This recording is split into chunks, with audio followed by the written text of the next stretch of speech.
Hello YouTube! On this episode of The Naughty Librarian, we are going to be doing a wrap-up of all the rest of the books I read in July outside of Booktubeathon. Also, you may have noticed I'm not drinking my signature wine. I am drinking this homemade cider that my friend Charlie made. It's pretty great. So outside of the 7 books I read during Booktubeathon, I also read another 7 books. So I read 14 books this month. And I didn't sleep at all. That's just my life now. And I think I'm just gonna start with the really good books, move on to the meh books, and then finish off with the fuck that book list for this month. To begin our awesome books list, we have Dating You, Hating You by Christina Lauren.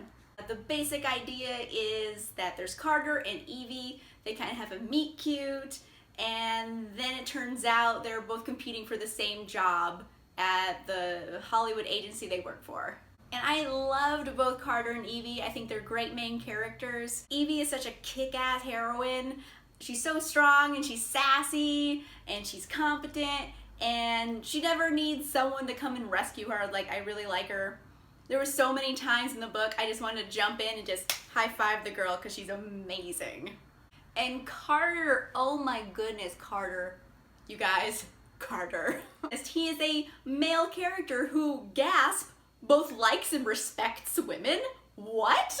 And not only that, when other women point out sexist behavior to him, he listens and believes them, and then in accordance tries to act like a better man. Carter is amazeballs. So Dating You, Hating You is a little different than the other works by Christina Lauren, and I kind of liked it because it made it feel fresh. It didn't just feel like something they had already done before and they were just rehashing. So I kind of like the writing style. I think the biggest complaint that I saw online was that there wasn't enough smut, and I'll concede there was less smut than usual. However, the smut we got was still pretty darn good. It was extra steamy, and it still had all of their like smutty delights that I've come to know and love. While Dating You, Hating You might be a little different from their other works, it still has all of that signature Christina Lauren charm, wit, humor, and steam. Highly recommend. Great read. Next up on the great books list, I have Burn For Me by Alona Andrews. This was a surprise hit. I did not know exactly what I was going to be getting into when I picked it up. I just heard that there was going to be a signing from Alona Andrews at this bookstore I really like, so I was like, well, I guess I should read their books. Here's a little picture of me at the signing. So the cover for Burn For Me is a little deceptive. I thought there was going to be a fair amount of smut because the cover features, you know, an embrace and a set of rock hard abs. In my expert opinion, that usually equals quite a lot of fucking. However, there is no actual sex in this book. But I ended up being okay with it because there was a lot of sexual tension, so I assume these guys are gonna get to fucking eventually, they just don't in this book. It's very cinematic in scope, there's action, explosions, and car chases, and magic, and it's a very interesting world that she built, and all of the new worlds of the magic in this place like actually make logical sense, so I didn't have a hard time making it believable. It was filled with like quirky, sassy characters. It's got like all of the ingredients I want in a summer read. Super fun, highly recommend if you're looking for like an action-packed romantic suspense with magic book. Third on my awesome books list is Ravenheart by Danica Dark. Oh, Danica Dark. I basically love everything she writes, so I'm fairly biased when I go into one of these books because I'm probably gonna love it. This is a continuation of Raven's adventures with Keystone as they, you know, solve crimes and catch killers, solve mysteries, you know, the usual. And I really love this big band of misfits. They all have such interesting, quirky, distinct personalities, and I like seeing them interact with each other. I like seeing them interact on their own. This is an excellent book. There isn't actually any smut in it yet. This is another one of those sexual tension books where you know they're probably gonna fuck eventually, but they haven't done it yet. Even if you take out the smut and you take out the paranormal stuff, this is still like a really good, juicy serial killer book where you're trying to figure out who the killer is, and it's exciting when they finally figure out who it is. I had my suspicions about who the killer was, and the killer ended up being someone who was on my list of suspects, but this person was toward the bottom of my list. So yay for twisty books. Did you see how I almost had spoilers, but then I didn't? champion.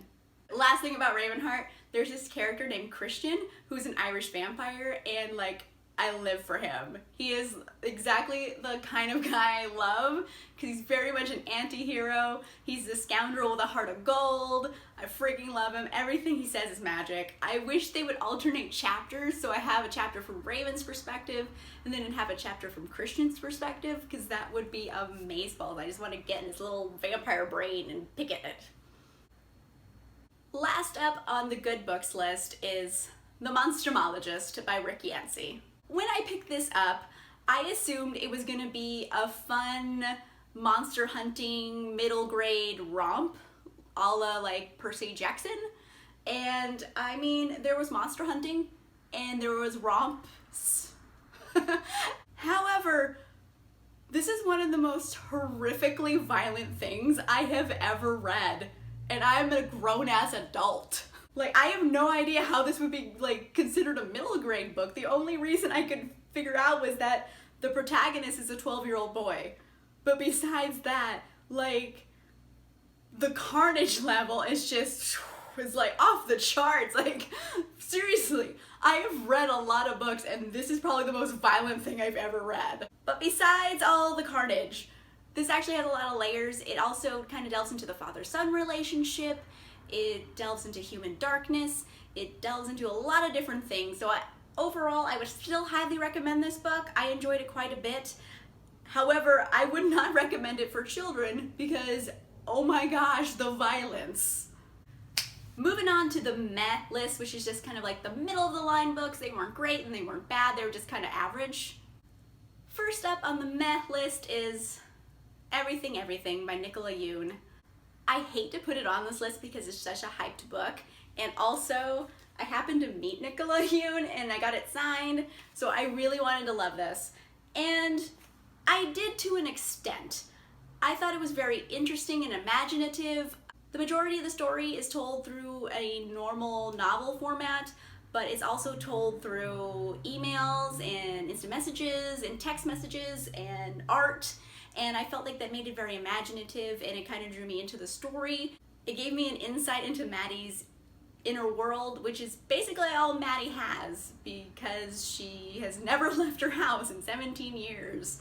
I had one big issue with this, and it was basically throughout the whole book the same issue kept coming up, and that was the fact that this was so heavily based on the romance between Maddie and Ollie, because I would have rather seen Maddie display personal growth for herself, not because she is in love with some boy. I feel like a lot of the impetus for her to want to go outside or live her life more excitingly is because she met Ollie and she loves him, rather than like, I want to do this for me. So I kind of felt like that was a very safe choice. I would have rather see Maddie grow for herself rather than some boy who is literally the only boy she's ever met, so I don't know exactly why he's perfect for her. It was very imaginative, it's very well written. My problem just basically stemmed with the character development and lack thereof.